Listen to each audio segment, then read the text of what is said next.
Olha, essa reportagem que nós vamos trazer aqui para você agora, eu gostaria, inclusive, de não apresentar sozinho. Gostaria até de chamar aqui. A Dani já está aqui? Dani, por favor, nossa repórter. Vem aqui, Dani, por gentileza. A Dani Sevieri. Eu convidei a Dani para vir hoje aqui no estúdio. Tudo bem, Dani? Oi, Jason, tudo bem? A Dani é o seguinte, ela desceu para o litoral do estado, né? Ela desceu para o litoral do estado para contar para a gente uma história de selvageria. Uma história que começou com um acidente de trânsito e terminou em selvageria. Uma adolescente de 15 anos estava levando a priminha dela, de 12, né, para comprar refrigerante. Elas compraram a bebida, estavam voltando para casa. No meio do caminho, ao tentar atravessar a rua, pela faixa, inclusive, de pedestres, o pior aconteceu. As duas foram atropeladas. Com a força do impacto, a menor foi lançada na outra pista e, por pouco, um carro que vinha no sentido contrário não passou por cima dela. Bem, o que acontece, né, Dani? O que acontece? É o seguinte, que depois disso, depois desse atropelamento, vem uma outra indignação. Vem ainda outra indignação. As pessoas, em vez de atenderem a garota que estava machucada, o que elas fizeram, Dani? Pois é, Jason. Naquele momento, foram em cima da pessoa que seria o motorista. Pelo menos era isso que elas acreditavam naquele momento, Jason. Mas olha só, pelo vídeo, a gente consegue perceber o tamanho da violência e dessa loucura desenfreada naquele momento. Porque a irmã, inclusive, de uma pessoa que estava dentro desse carro, chegou a descer, entrou na frente. A gente tem as imagens ali de uma moça de vermelho. Ela tenta impedir, mas ninguém escuta. Simplesmente partem para cima. Tem um rapaz ali que aparece também de blusa vermelha, Jason, que pula pelo capô do carro. Olha, cenas que chamam a atenção pela violência. Pelo que eu vi da reportagem, agrediram uma pessoa que não era o motorista do carro. O passageiro do carro que atropelou as meninas e saiu, o passageiro foi tentar socorrer, né, Dani? Foi tentar socorrer a garota. Ele percebeu que, apesar de machucada, a criança estava viva. Aí, ao voltar para o carro, meu amigo, aí o povo partiu para cima dele e foi, uma multidão enfurecida. Fizeram o que fizeram, que você vai ver agora na reportagem. As imagens mostram uma confusão generalizada. É possível perceber que várias pessoas cercam e agridem um homem de camiseta preta. Há uma mulher de vermelho que tenta impedir as agressões, mas não consegue. Em um determinado momento, um homem de camiseta vermelha tenta agredir a pessoa pela frente, mas não alcança. Então, ele dá a volta no carro branco, pula pelo capô e acerta um soco na cabeça do rapaz de camiseta preta.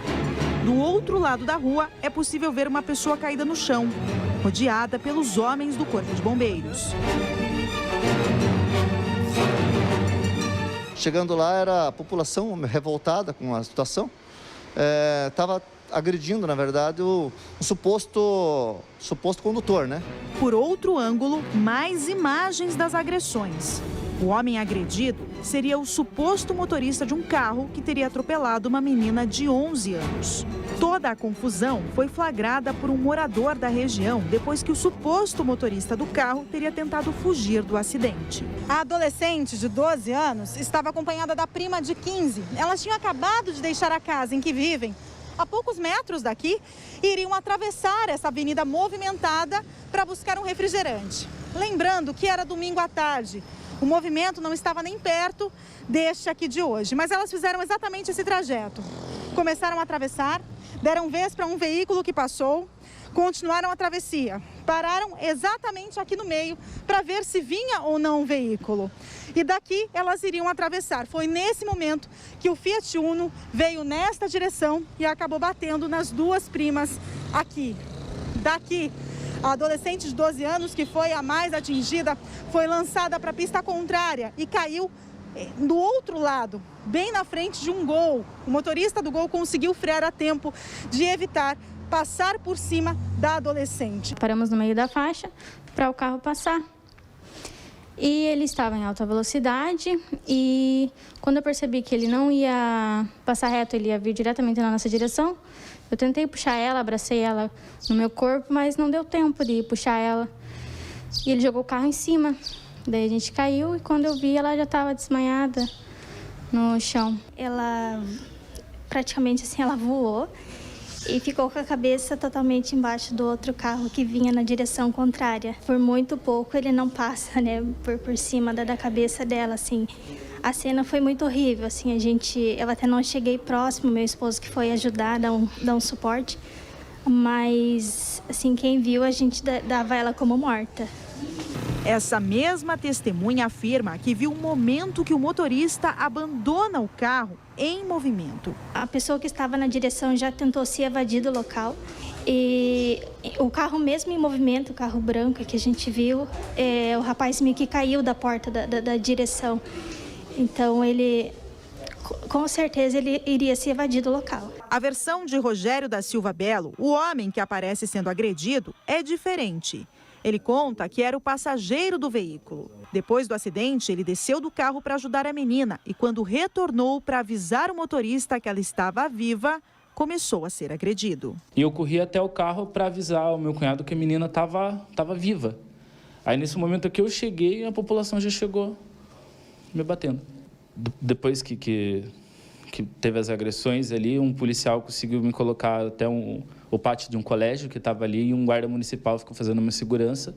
O pessoal voltou lá para me ameaçar e dali chegou a polícia e eles me encaminharam pro UPA para eu ser medicado porque eu estava sangrando muito, eu estava rasgado, com dor. E no UPA só me deram um soro e não fizeram exames, não fizeram nada do tipo. E me liberaram para a DP e eu fui para a DP ali. E na DP eu fiz esclarecimentos lá com o escrivão, contei o que aconteceu. E mesmo falando que eu não era o condutor do carro, inclusive foi por isso que a população me agrediu, porque pensou que eu era o condutor. Eu falando que eu não era o condutor do carro, mesmo assim eu fiquei preso entre 19 e 11 horas da noite, eu fiquei numa cela.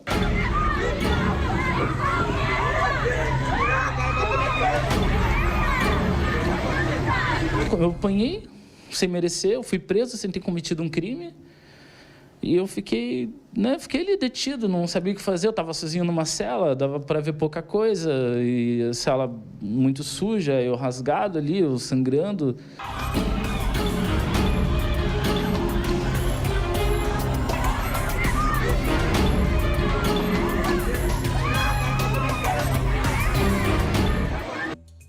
Não se faz justiça com as próprias mãos.